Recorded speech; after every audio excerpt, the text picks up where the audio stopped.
This is the Mind Body Detox Podcast, where we discuss all things integrative health and wellness, interviewing folks from all over the world, sharing insights and wisdom on how to live a healthier life in mind, body, and spirit.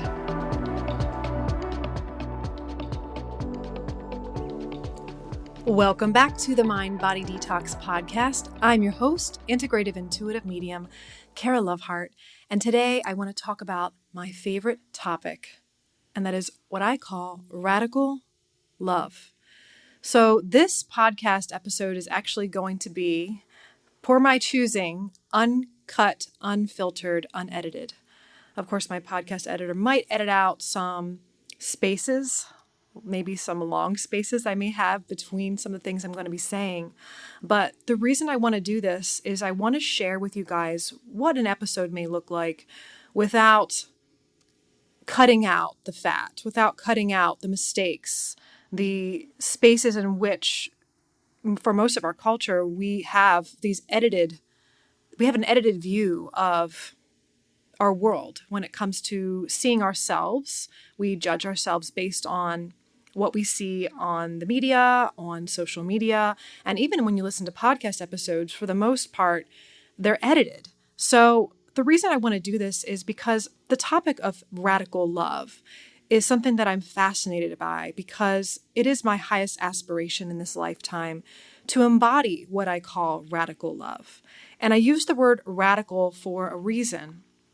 In our world, there's so much self-hatred, there's so much judgment, there's so much toxicity in our space in the world we live today, that a lot of the things that I have learned to cultivate and learn to do, to some people, it can seem very radical in the way that I've learned to love myself, in the way that I continue to learn to love myself.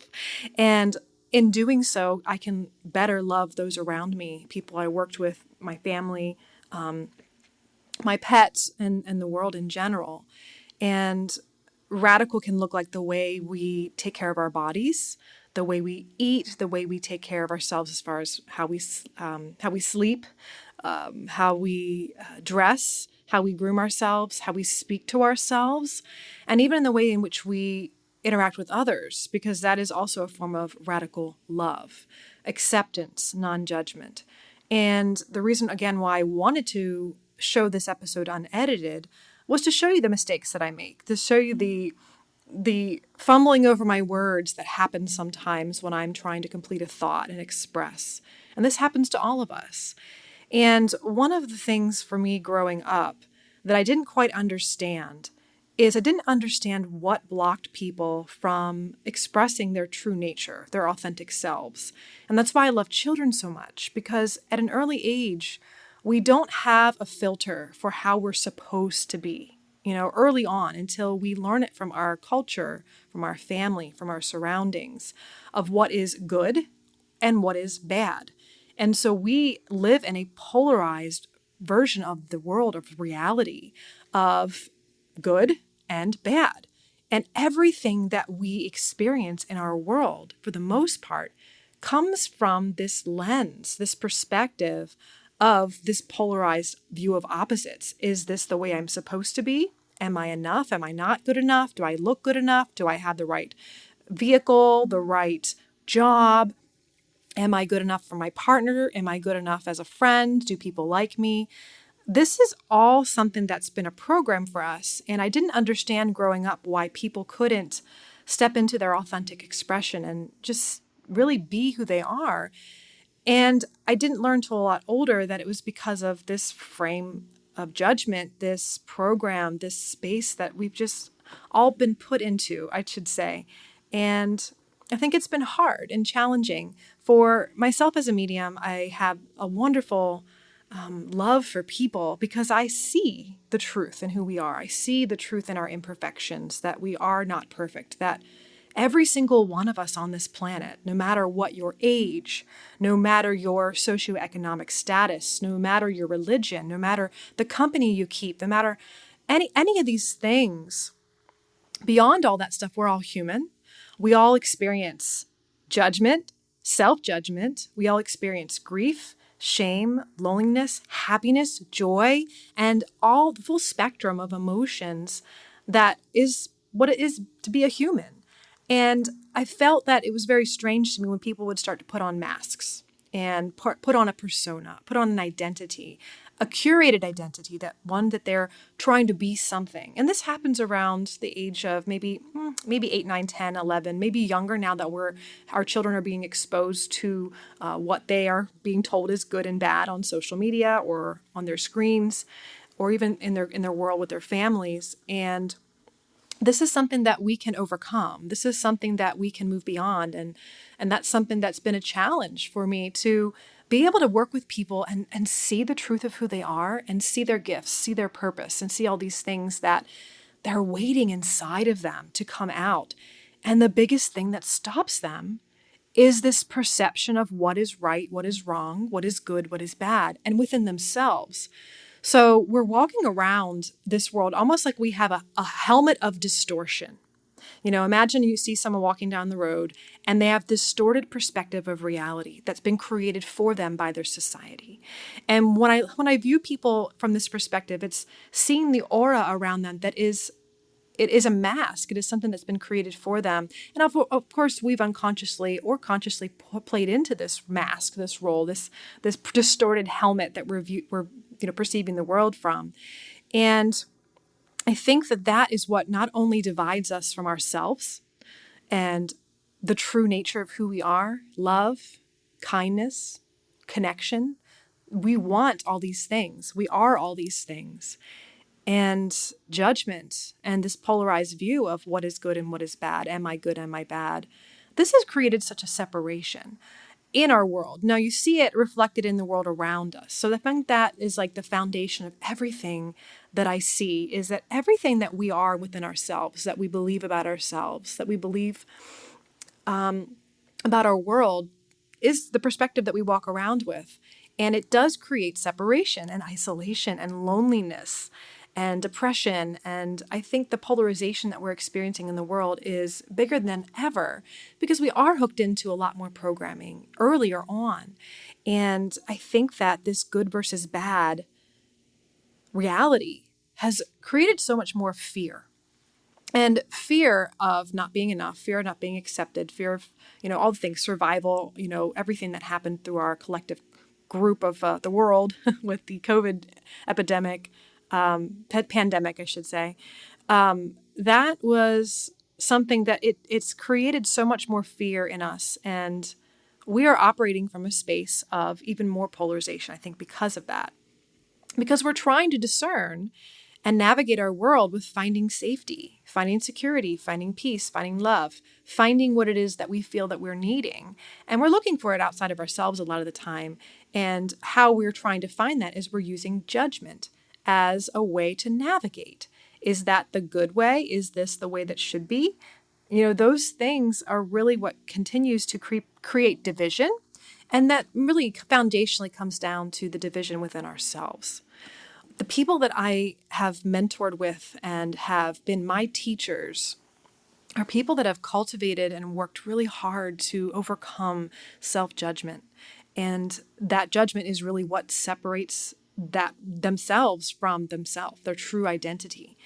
And I love that kind of work, because in my own journey, in really finding who I am, beneath all of the identity points of who people think I am, who the projections are, what the world, society says I should be as a woman, as a business owner, as a mother, as a healer, as a psychic, all the things that the labels that I'm given, those things can create a lot of pressure and create even more behaviors and things that we do that are trying to uphold these projections of who we think we're supposed to be.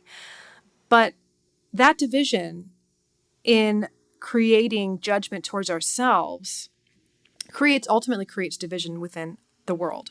And let me give you an example of this. So if you, for example, are wanting to change your life, you want to feel happier, feel more joy.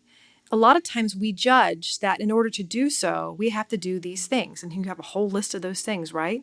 But where do those things come from? Those things are usually based on the judgment in the society that the society has placed on us.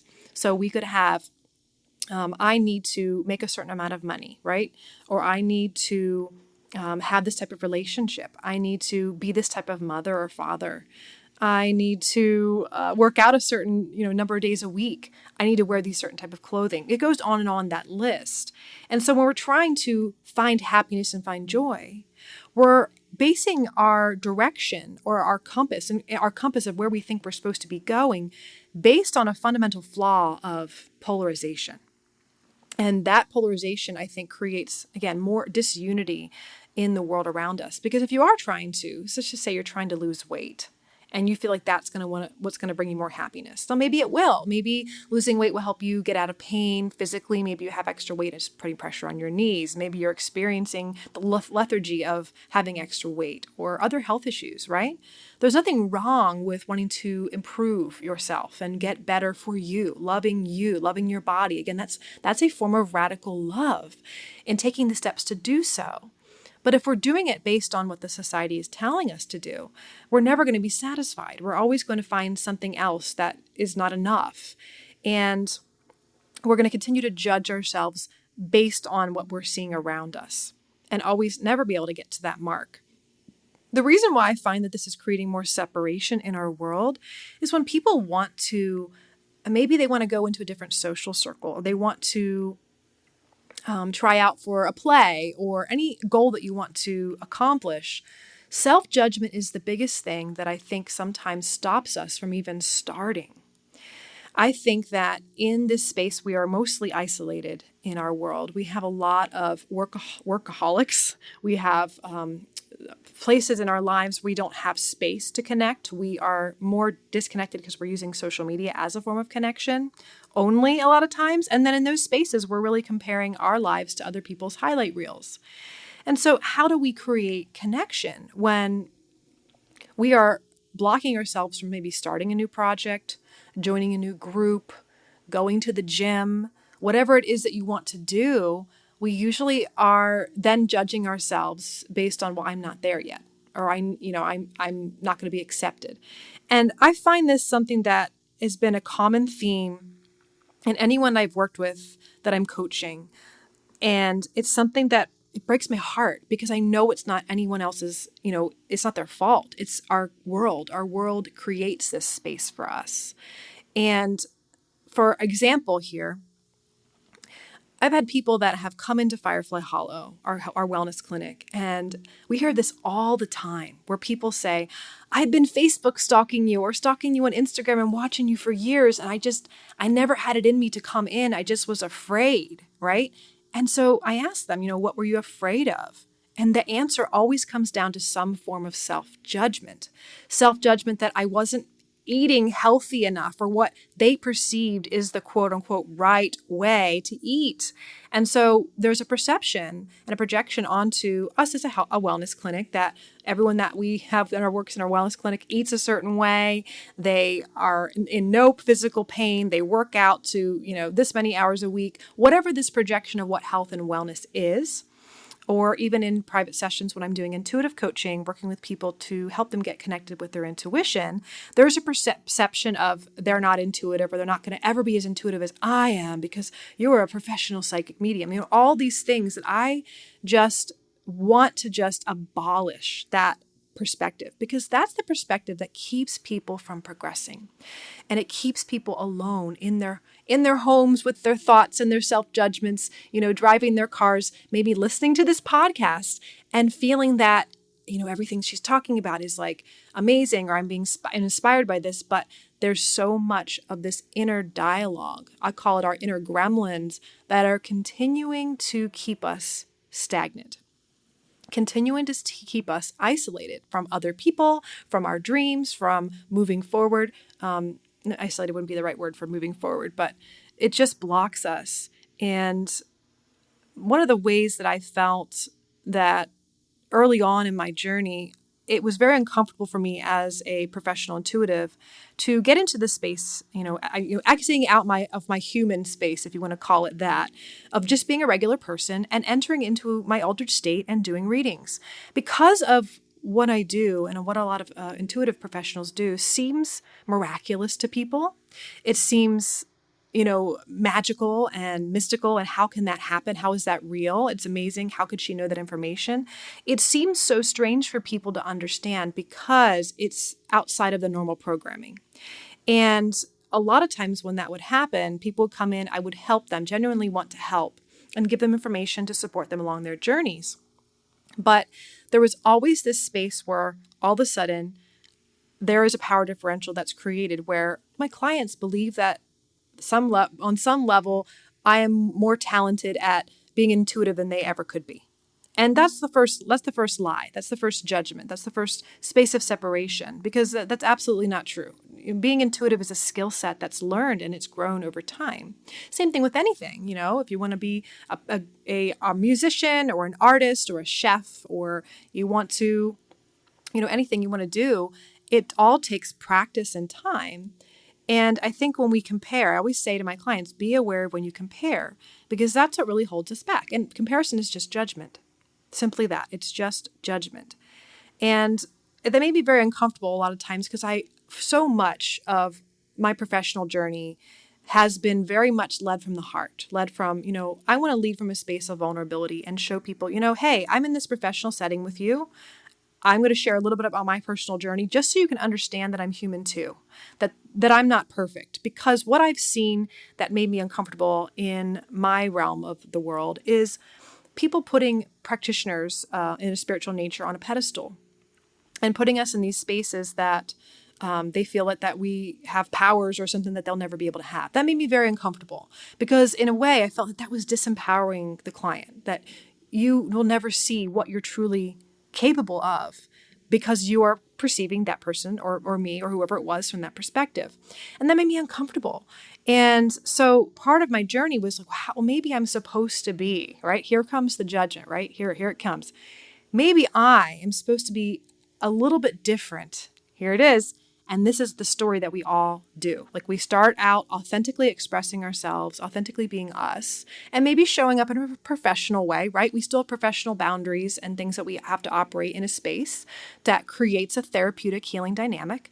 But for me, that story came in that said, well, maybe you need to be a little bit less exposed, less vulnerable, because other people, right? Here comes the judgment. Other people who are maybe doing it better, right? Here it is.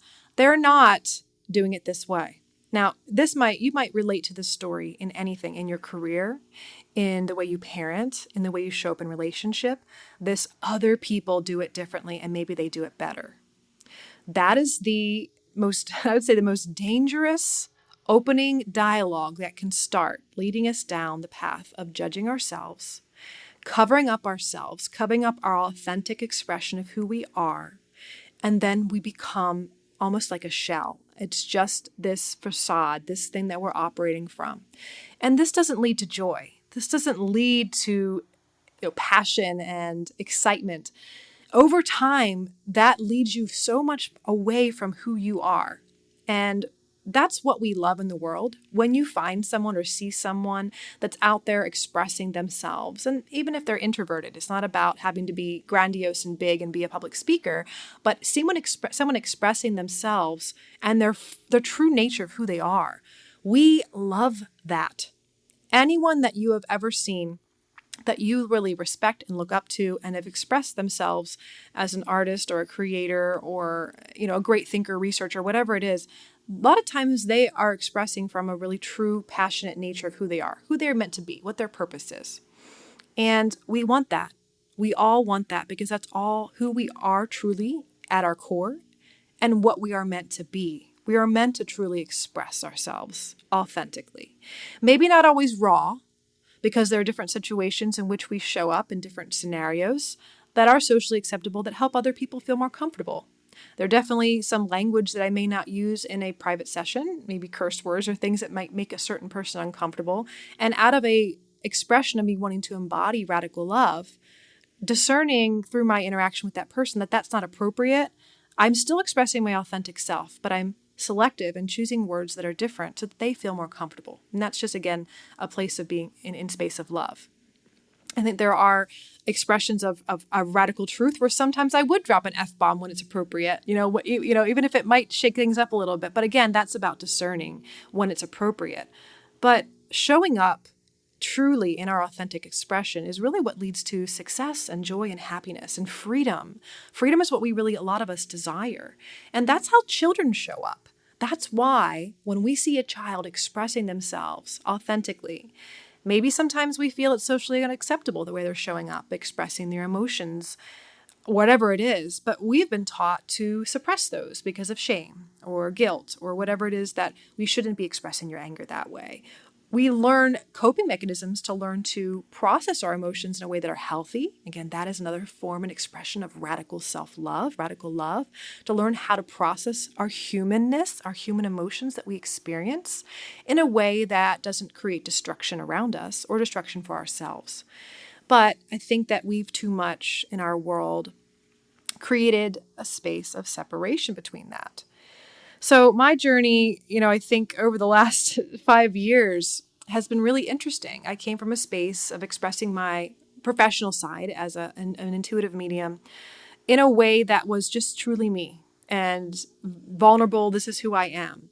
And along the way, I experienced things that most everyone experiences something in their life that creates fear, that creates a sense of judgment, right? That makes you put that lampshade over your light. And my particular journey was getting attacked verbally. We had, this is a long story, but we had threats on our lives, things that come from a space of fear and a space of judgment. Again, a space of separation from maybe someone else's personal beliefs or their religious beliefs about what I do, or that it's scary or it's unsafe. It's of the devil. I've heard so many of these things. And those things in general, that's just my story, but everyone has a story of what puts that lampshade over their light. And it draws you away from your joy, from your happiness and your true expression. So over the years, I was trying to figure out, because I live in a more conservative area of the country, I was trying to figure out a way, how could I continue to help the most people and express with love and joy, but had to put it in a container that they're able to accept, that they're able to see and to hear.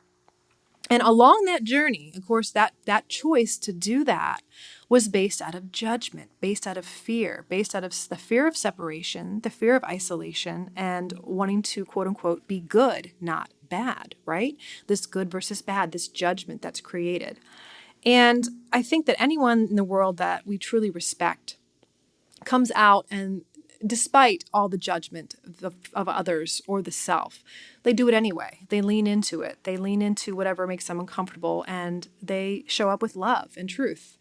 And over the last 5 years, part of my truth I've chosen out of that space of fear to back up from it, because I wanted to help the most people. And I saw in my heart that so many people were unable to see because they had been so programmed by judgment. It wasn't my fault that other people couldn't see what my gifts were to share, and that I truly come from an authentic space of just wanting to give, like generosity to the point where it became actually not healthy for me. It was giving a little bit too much. And I think we all go through that. If you're a healer out there, you're a helper personality, which I know a lot of my listeners are, this is part of our journey being healers. I know I talked about this in another episode. And that generosity can, get a little bit toxic when we give too much. But part of that journey was so fascinating, because along that path, when I led from a space of vulnerability and openness, despite what other people say, well, maybe that's not as professional, or maybe it made other people uncomfortable. Specifically, if they worked in a certain workplace, or were in a space in an organization or a church group or whatever spaces you go, there is a traditional pattern in which we see the world of what is the appropriate way that a leader leads. A leader shows up and they always assume a position of power and leadership. They never show vulnerability. They're always put together. They don't ever show weakness. They don't ever show what they're going through at home.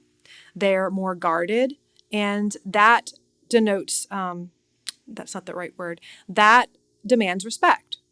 And for me, it was really interesting because some of the individuals I've gotten to work with, amazing colleagues of mine, they showed up in a very different way. they showed up in a place that was guarded, was a persona or an air of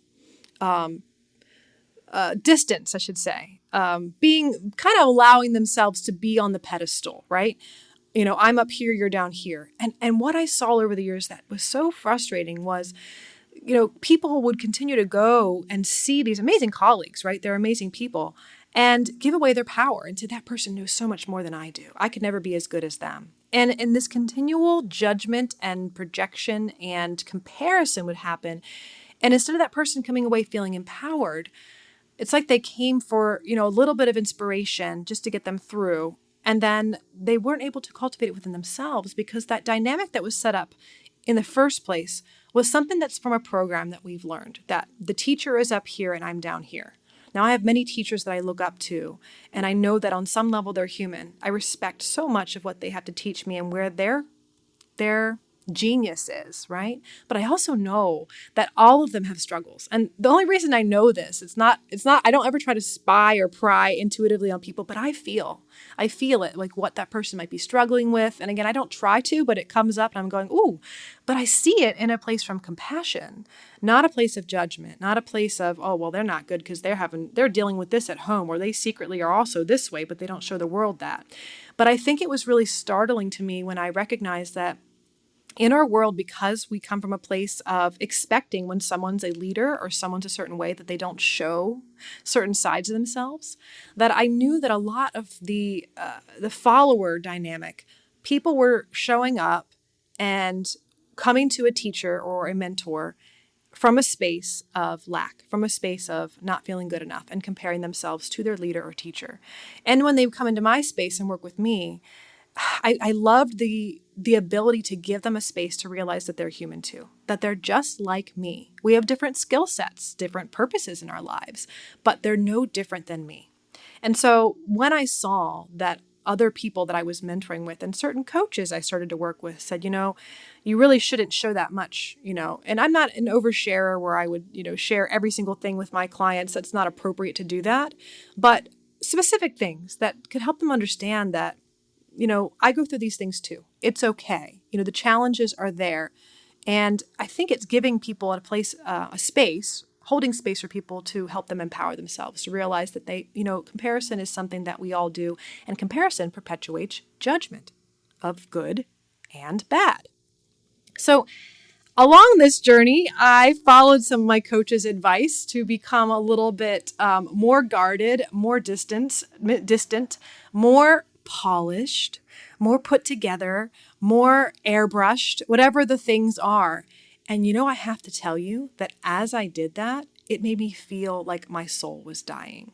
Like a part of me was not being true, not being honest. This radical love that my goal in my life is to embody is to not hide. And that's something that I see so many other people doing. And I knew and I recognized that when I showed up authentically as myself, professionally, in my community, in any space, I know that part of my gift is giving people permission to show up as themselves too. Showing, that, hey, we're all human. We also have superpowers, even though we have our humanness, we have something that's uniquely ours, uniquely our genius, our superpower, what we're good at. And that's what I love. I love holding that space, breaking the ice, so to speak. And I knew that early on in the business, working at Firefly Hollow, creating community was something that just was really natural for me. Bringing people together and setting the stage in a way, and breaking the ice and saying, "Hey guys, I'm here to lead beside you, to walk beside you. We all have things we can learn from each other, and this is where the space of collaboration comes from. This is where the space of non-polarized, good versus bad, comes from. And in that space, people come together, and 2 heads, 3 heads, 4 heads are better than one. And in that space of collaboration, Firefly Hollow was born, and it grew, and it continues to grow. But when I followed my coach's advice to create more of a distance, because that's what other people in the world are doing, I only did it out of a space of maybe I don't do it the right way, right? And I think that what I saw was the authenticity that brought people together started to fall away. The spaces that we had cultivated Of course, we had COVID and we had this long separation between people being able to show up in person and come together. That was a big foundation. That is still the foundation of Firefly Hollow. Yes, we are a clinic. We have all these services and it's great. We have amazing people we work with. But having a space where people can come to learn and to grow, that's secular, that's not a church, and continue to go to your church and your organization. That's a space too that we need. But so many people weren't going to those places anymore. And they need this space to have fun, to have joy, to connect, especially in the spiritual sense. If you're growing and you want to learn more about who you are, about your strengths and face your shadows and to overcome your fears, your physical pain, your struggle with sugar addiction or whatever it is that you're working through. And as COVID kind of dissipated away and we started to have space again, it was so interesting because I wasn't able to show up for the community.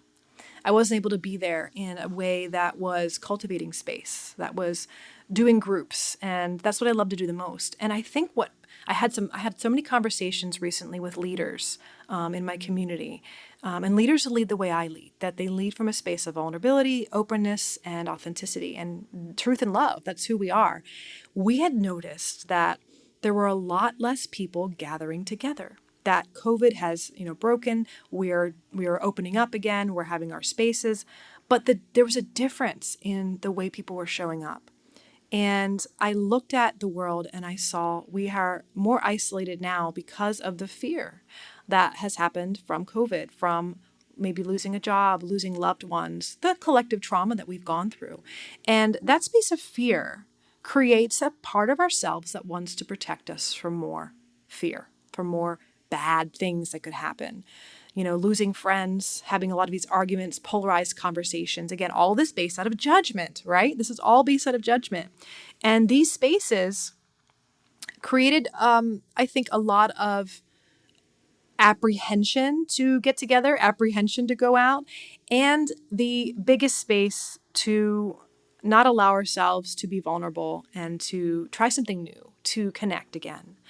Because we've been in a space of grief. We've been in a space of holding back. And I have been very much refreshed talking to these local leaders saying that, what we are looking at today is we're looking for people want to lead themselves. And I just took this big sigh of gratitude and realization that this is true. That what I've been wanting for so long, to see people want to lead themselves, want to have the courage to do that. And finding their way alone is kind of what the world has been having to go through. You've had to navigate a lot of things by yourself. Even if you live with a family, you're surrounded by people and maybe you're going through changes, but a lot of these changes you feel that are happening are very different. Your world is changing. Your perspective is changing. You're realizing things about yourself you didn't know before. It changes everything, right? And I just want people to know that they're not alone, even though if you're on this part of your journey, because maybe you're listening to this, you're like, I'm surrounded by people, I'm hanging out, I'm socializing more than ever. Great. But there are some people out there that are going at it alone. And it's something that is part of that journey. We call it like the hermit mode. If you're in hermit mode, you're going through your dark night, you're going through a space of cleaning out, detoxing, mind, body detox, that mental detox that, or physical or whatever you're doing is a big part of the journey. And I think our world is in need of that collective purge, a collective detox. And we're not going to get there if we're continuing to be immersed in polarization, in this good versus bad. So how are we divided? This good versus bad. Foundationally, I talked about at the beginning, we're divided within ourselves. That's really all that is. Because when we judge ourselves, anywhere, if you're judging yourself with your physical body, or if you're judging yourself, or maybe you're going through struggles with your mental health, with your relationship health, with your spirituality, whatever it is that you're judging yourself about, that creates separation between you and your true nature, which is love. You are that innocent child that has curiosity and that non-judgmental space before you learned judgment of just wanting to experience the world. Do you remember when you were a child, you can experience the world just from being fully present? I was just playing outside with one of my friends today. His daughter, he brought over a bubble maker and she was just completely immersed in the present of this bubble maker. running around, jumping in the bubbles. I was playing with her and just dancing. And there is no worry about being judged by the way I'm moving or dancing or enjoying my world. And we want that. We need that. That's the freedom that we've been looking for. It's not it's not the new car or the next relationship or more money or more, the next raise or accolades or whatever it is that we're looking for. It's freedom. We're looking for the freedom from ourselves, from our judgmental selves. Because the more we judge ourselves, the more we will see that judgment reflected back at us. And that's the one thing when people, tell me, I just want to get rid of judgment in the world, I say to them, really, what about the world is you feeling is judging you? Because that's really the foundation. If we are divided within ourselves and we're judging ourselves, we will begin to see the world as judging us too. We will project that onto the world.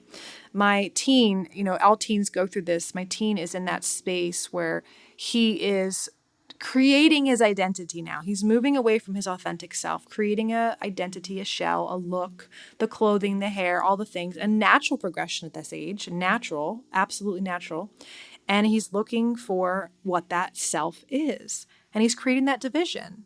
And that division mostly has been created by our culture, right?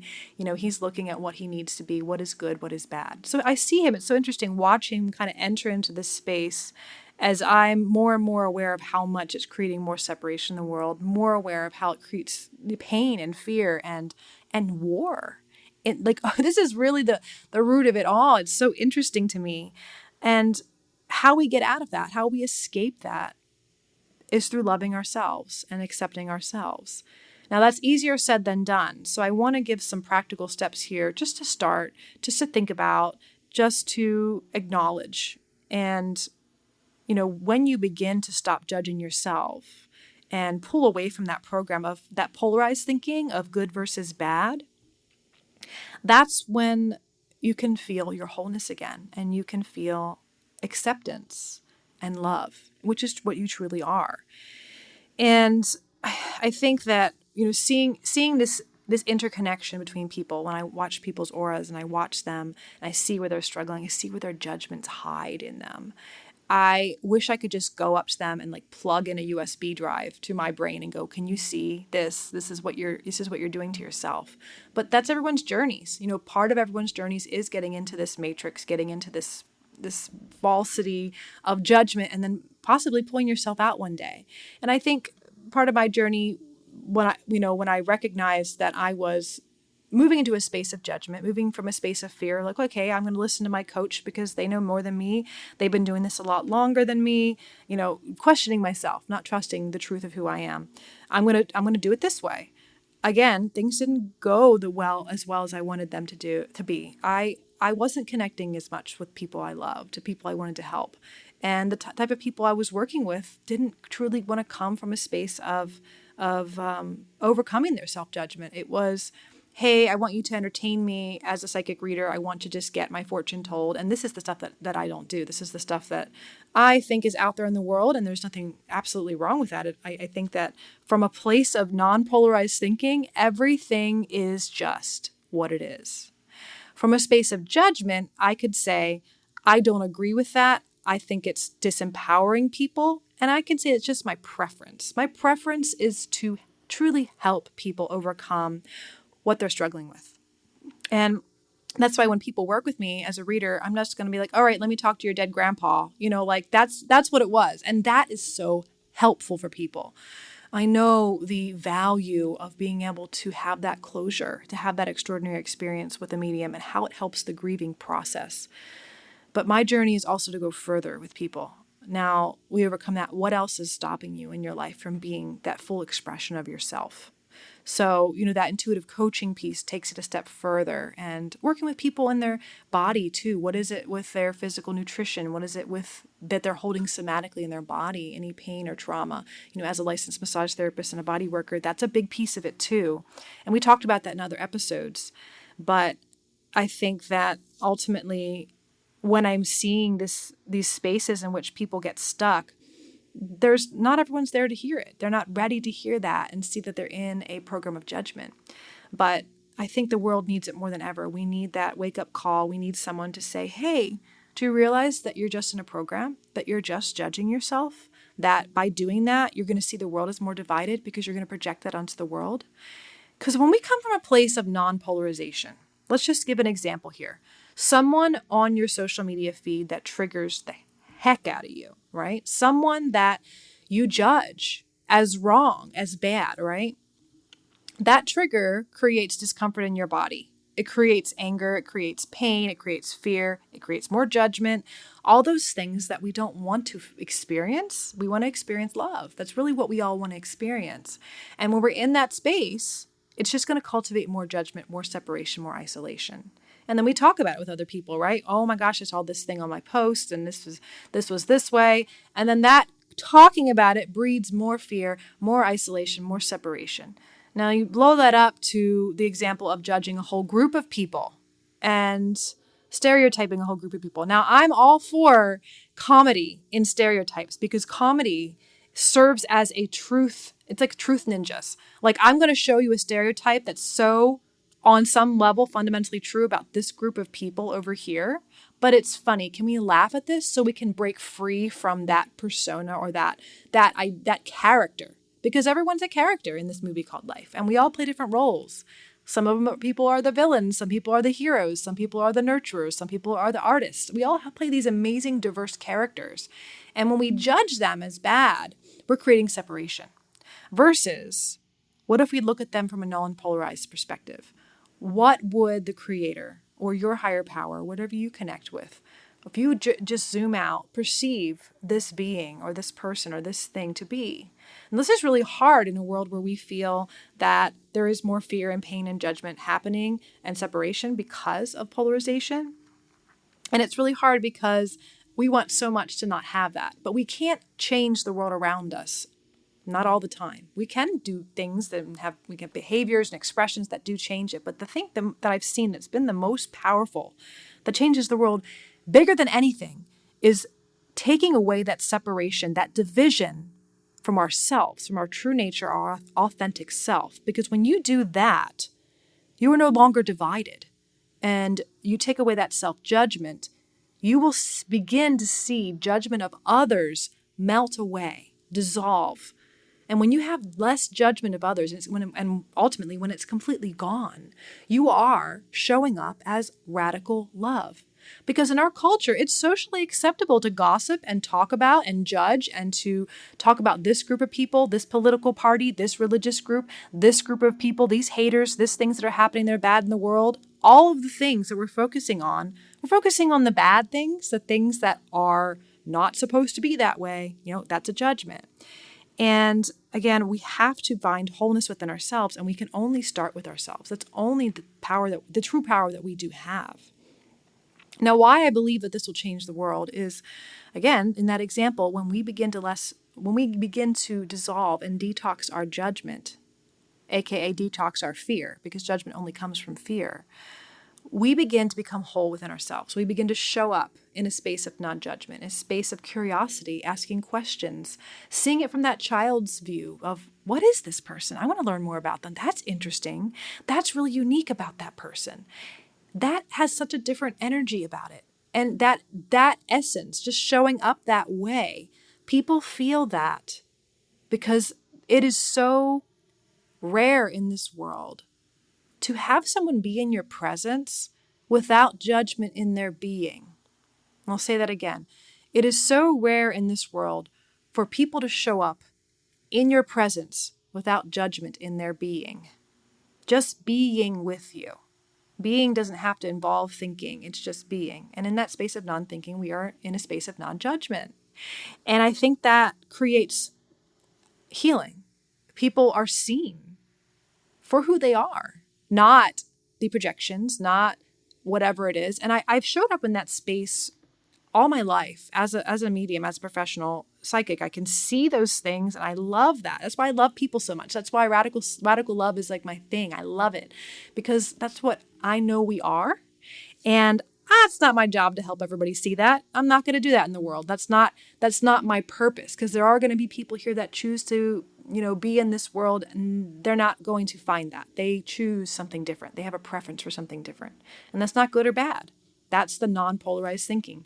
And I think it moves us into a space, again, as we continue to cultivate love and alleviate judgment and let it go, we create a space of togetherness and connection and true connection, because people can feel when you're holding a space of non-judgment.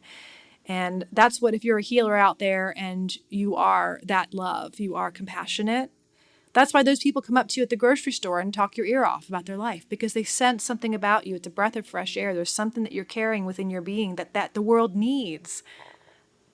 So if you don't think you have any value, if you're judging yourself, that itself has the most incredible value that I think that we underestimate the power that it holds in this world. And I think we need that as a culture. Who knows though? Sometimes I question and in the space of curiosity, like, maybe that's not what we need. Do I really know what we need? Part of myself does. And, I always say all we need is love, like that the Beatles, all we need is love. But how can we really show up in a practical way that shows love, not just in our mindset? How can we show up in a way that we're carrying that love within ourselves? And that is a space of non-judgment. So let's talk about some practical ways that we can cultivate non-judgment in our lives.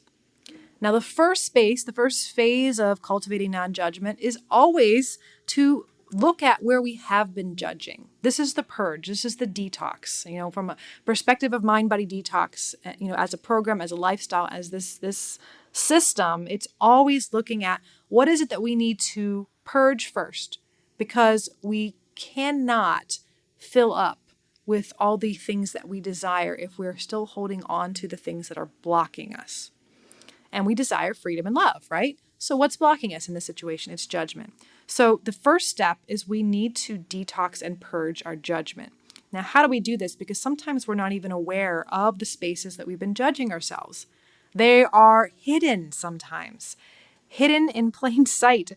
The way that we look at ourselves in the mirror, the way we talk to ourselves, the way that we move in public, the way our posture is, right? A lot of the things that we do socially, maybe we're out at dinner and we sit a certain way, or we are eating in a way that has been told that is the socially acceptable way to do. Now, sometimes it's more loving and kind to not chew with your mouth open and it falling all over the place, because it might make people feel nauseous and it might be triggering for people. That can be loving to not do it that way. But in a situation where we need to figure out where our judgments are hiding, the first step I always say is to trust your triggers. What are the things that trigger you the most? That make your blood boil, that make you upset, whatever it is. It could be things you see on the TV. It could be thoughts. It could be ideas. It could be a different philosophy than yours. These things are amazing opportunities. These are the gold nuggets, the secret hidden messages from your psyche, from your soul, to say, hey, this thing here that's making you really uncomfortable, there's something about this that you may be judging. Now, a lot of times it's things that make us feel out of control, that make us feel powerless, angry, all those emotions, right? And we sometimes try to hide those emotions and run away from them. But those are the spaces in which we have the opportunity to be aware of what it is in that situation that we have judgment around. And usually it's around, this thing that's causing a trigger for me is bad, okay? Or I don't have this, which I want, and because I don't have this or that, it is bad. Again, we're judging it. So trusting your triggers, the things that bring up those feelings of discomfort in you, are the opportunities, again, to allow yourself to just view them. Now, you can't always go from a space of judging those things to all of a sudden be like, yep, I don't judge those anymore. I release those. I surrender. That's okay. That's the part that takes practice. And I am not perfect at this. There are still many things that trigger me in this world. And these are the spaces in which I love, because on some level, I don't love them. All right. I don't like the discomfort. It doesn't feel good to get angry, to get triggered, to feel sad. But I know that these are the spaces in which are opportunities for me to learn to let go of judgment and to cultivate more radical love. So the things that trigger me in this world, I felt for a long time, were things that I needed to get better at or let go of, or, find a space of love around. And sometimes, just so you know, sometimes triggers can be a call for action. So it may not be something that you just have to look at and say, okay, I'm judging this. I need to let it go. Sometimes the things that are triggering you do create a need for action or change in your behavior. And I think that's great because you can then move from a space of something that you felt out of control of or you felt you had no say over to move past and overcome. And then you can see and hold a space of love and authenticity.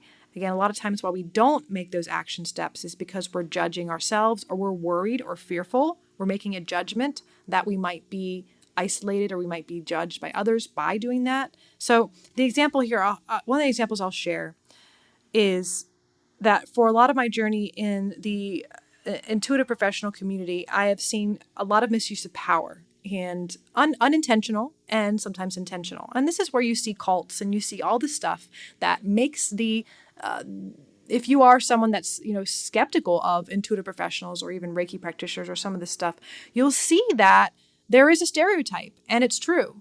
And I think that that's been a part of my journey of being triggered by that because I feel like it's a misuse of power. And the only reason is because in my journey in my life, I've had a misuse of power in my life from authority figures, growing up, that kind of thing. That's been my journey, my path. But it's been that way for a reason. There is so much truth to, that wouldn't be the word. There is so much, I guess the hand that has let's see here. There has been, I'm hoping my podcast editor keeps this in because we need to let everyone know that I'm not always perfect with my words, right? There's been a story, let's call it that. There's a story that unfolds in my life. And we all have this. We all have this guiding hand.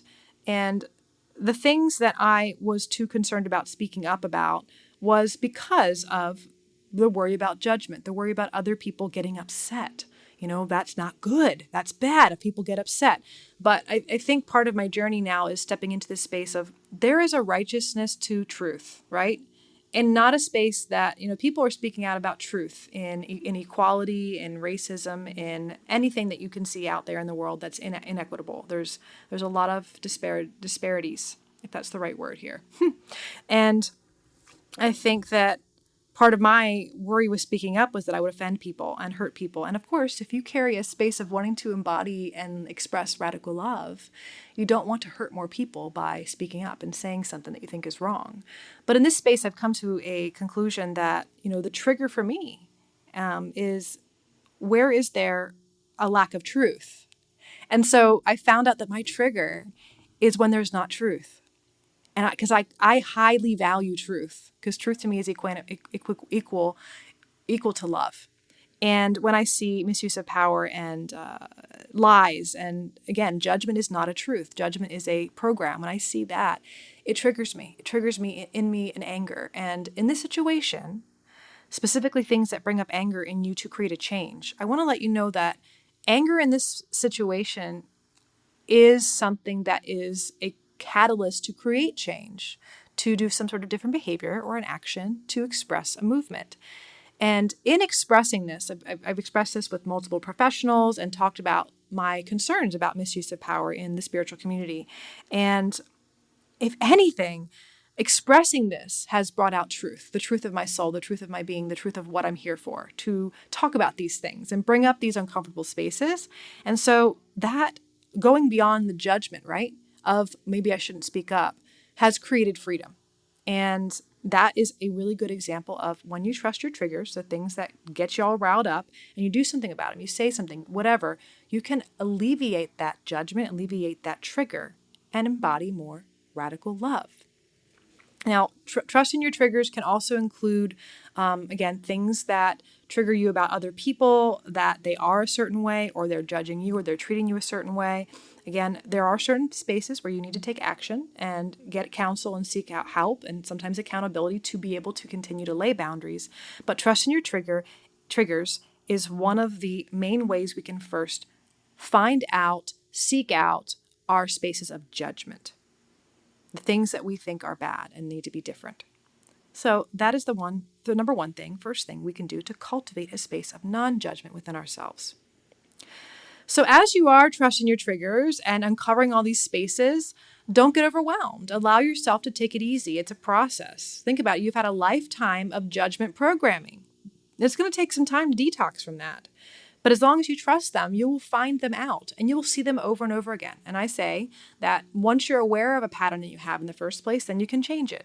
And sometimes you got to be aware of it for maybe a couple years or months or however long it takes you. And there's no wrong way. Again, move beyond polarization. There's no right or wrong way or right or wrong time frame or amount of time it should take you, quote unquote, should take you. It should take you this long. No, let that go because that's judgment.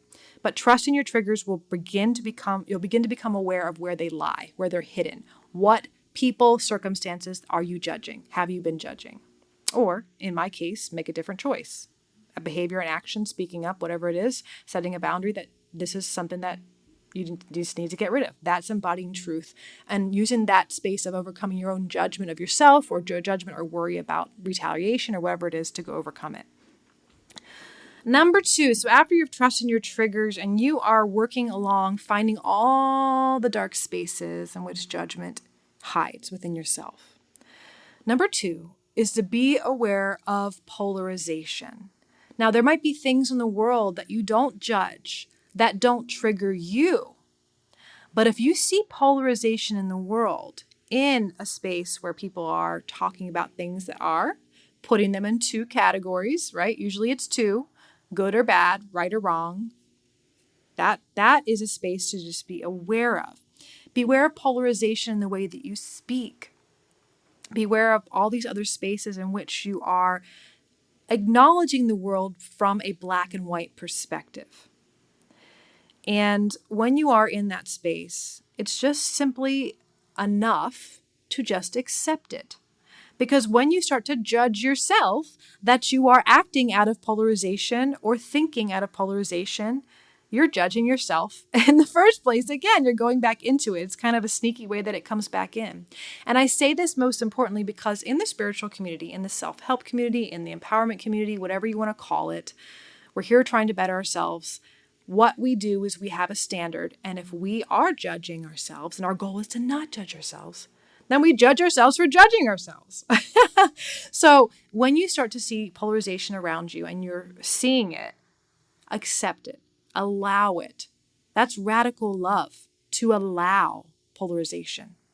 Now, in a space where you can make change and you feel it's your call and your duty and your truth to make a change, to do a behavior or say something, whatever it is, set a boundary to create neutralization of that polarization, do it. But just continue to be aware of where it lives, where it is in the world. Because whenever you see it, you can allow acceptance of that. I accept that that is out there. I accept that that exists. Because in that acceptance, you neutralize polarization. You bring peace into your body, into your mind, and into your space. And when I talked about earlier, the spaces in which we can show up in someone else's presence and be non-judgmental. When you are cultivating a space of acceptance, when you're perceiving polarization in the world, if you continue to do that as a practice, you will begin to hold space of more radical love. And people will feel that. That will change the world. It will change your family life. It'll change your work life. It'll change everything. So that's the 3 things. Trust your triggers. Be aware of polarization, where it's still hidden or where it still lies, even if it doesn't trigger you, and have acceptance. And a way that you can work with going beyond judgment then, the next step, is curiosity. Start asking questions. Like an innocent child who knows nothing. Ask questions about something. I wonder why they do that. I wonder where that came from. I wonder what the story is behind that. That's interesting. That's not my preference, but that's really curious, isn't it? That is a space where you can open your heart more. You can just be the witness. And that curious asking questions type of mentality takes us out of polarization. It takes us out of black and white thinking, this or that, good or bad. And it puts us in a space of more than 2. Because by asking questions, you could ask a question that says, well, maybe it could be that. Or maybe it could be this. Or, hey, what about this? And then you start a conversation with someone.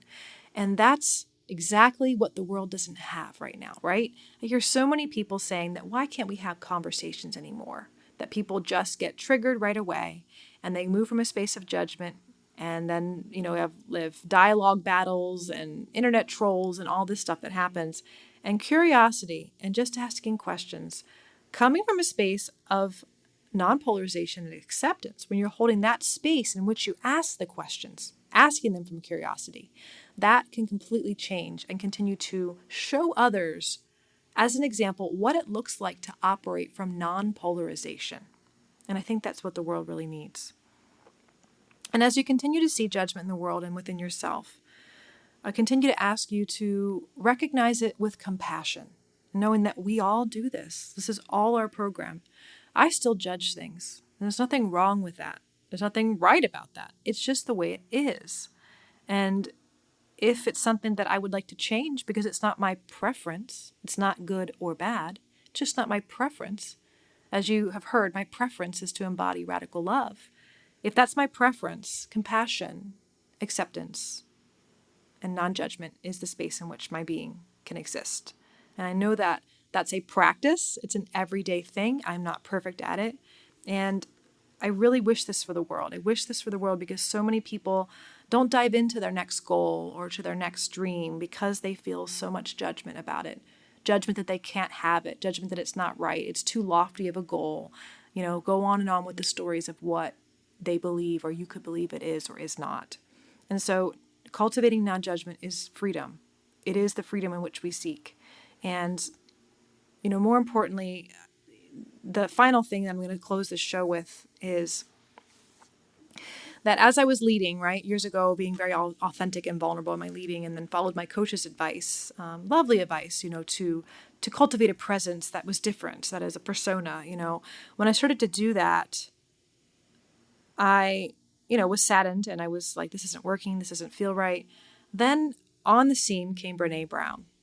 And if anyone has ever listened to any Brené Brown's work or read any of her books, she is a researcher and a social scientist. So she researches vulnerability and shame. And she has many books out there. And one of the books that we've chosen for our book club at Firefly Hollow this particular month, if you're listening to this in September of 2023, is Daring Greatly: How the Courage to be Vulnerable Transforms the Way We Live, Love, Parent, and Lead. So this is the book we're reading. If you are listening to this show and you are interested in joining it, or at any time if you're listening in the future, we have a book club. And this is exactly why we have the book club: to create connection, conversation, curiosity, asking questions, and reading inspiring books that brings us together and uplifts us and empowers us to be to whatever our preference of what we want to be is. And I love when Brené Brown came on the scene because when she spoke her TED Talk, this is what she went viral with her TED Talk, and I'll share the TED Talk in the show notes. I cried because I said, this is someone that's sharing the research and leading in the way that I've always led, and that for some reason I was told was wrong. And I felt that it was not good enough. And so all of her work is you're studying shame and vulnerability and how that's actually exactly what we need to create connection. The first page of Daring Greatly was actually a review, and I'm going to read this review. It was actually from Ken Robinson, and he said, "One of the tragic ironies of modern life is that so many people feel isolated from each other by the very feelings they have in common, including fear of failure and a sense of not being enough." Again, this is all that judgment. And I've seen this my whole life, and it was so apparent to me. And so I'm just so grateful that Brené Brown is doing this work in the world. She's continuing to cultivate spaces of connection through sharing about how other people can lead this way and how you can lead this way in your family or in your relationships. It's not just for leaders of organizations. But I think that this is one of the reasons why I chose this book to kick off our book club again here after COVID, after our big expo. And I think that, again, this judgment that we have, that we carry, creates this whole epidemic of scarcity and fear in our world. And I love, she says in the book on page 27, she says, "Worrying about scarcity is our culture's version of post-traumatic stress. It happens when we've been through too much, and rather than coming together to heal, which requires vulnerability, we're angry and scared at each other's throats." Isn't that interesting? Like, we really do need to come together in a space of vulnerability. We need to come together and share. And that's always what I've been about. Like, we're all the same. We're all human. They're going through these cool things of life. And I say cool things because there are a lot of cool things on this roller coaster of life. It's an experience. And I think that she says that until a critical mass of people start coming together and making different choices, then they'll start reshaping smaller cultures that they belong to. And this is how I believe we can really change the world. And I'll end here with page 30 of Daring Greatly. She said, the one thing we have in common is that we're sick of being afraid. We all want to be brave. We all want to dare greatly. And we're tired of the national conversation centering on what should we fear? Who should we blame? What should we judge? And that's really what, I'm opening up this conversation that come join me for this book club. Even if you don't, join this month, come join us to talk, because all the books we choose are about how can we overcome polarization? How can we be inspired? How can we become more holer? Where can we become holy, more holy and wholesome in ourselves? And that's what I'm here to do. I'm here to work with and hold space for other people to step into their power, into their true authentic self, and also to ask for others to hold space for me to continue to show up authentically and to continue to lean in towards my preference of embodying radical love, and hopefully along the way, inspiring others to do the same. Thank you so much again for listening to this podcast. I would ask you, here's a vulnerable space. I would ask you, if you've not already, leave a review for the show. This is one thing I've never actually ever asked for reviews. And I think it's something I'm going to ask you today. If you feel called to leave a review for the show, what do you like about it? Sometimes I'm talking to the audience here and I don't always get a lot of feedback from you. I know there are listeners. I see all the downloads. I'm so grateful. Thank you so much for continuing to listen. But I don't always hear, and I get the crickets. So I'd love to hear your feedback. Send me a note. I'll put in the show notes what episodes or topics you want to hear about as I continue on this path of sharing information for you to how to continue to detox your mind, body, and spirit so you can lead into that preference of what you want to be or who you want to become. So thank you again so much for listening, and be well until next time, my friends.